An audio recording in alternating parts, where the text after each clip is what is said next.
A diagnosis of mental illness can be just as hard on family members as it is on a patient. Tonight, Mark Lukács offers his humble opinion on the importance of allowing caretakers a voice in someone else's care.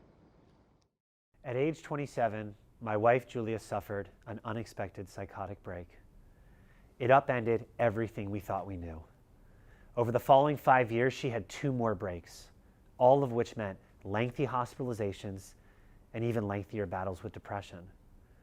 My lovely wife Julia has bipolar disorder, a diagnosis that has radically transformed her life. Wait, let me rephrase that. It's a diagnosis that has radically transformed our lives, an obvious but important clarifier.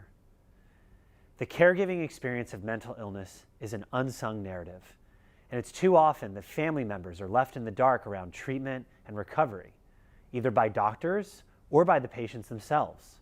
The results can be an ugly game of tug of war over who gets to call the shots. It certainly was that way for us.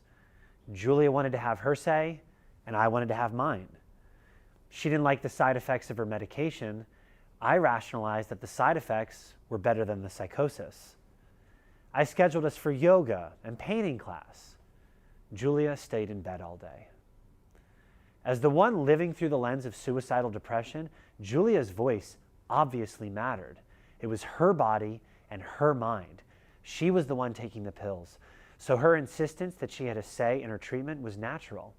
But that insistence often fell at the expense of my perspective, the caregiver, the one the doctors entrusted to get Julia to appointments and make sure she was taking her pills each night. I lived and breathed alongside Julia's depression, studying it for patterns and clues for what was working and what wasn't. It wasn't my diagnosis, but it consumed my life. Julia and I were working for the same goal, but in opposition, deadlocked in an unspoken resentment over whose voice mattered more. One day, she took herself off her most disliked pill, the one with the worst side effects.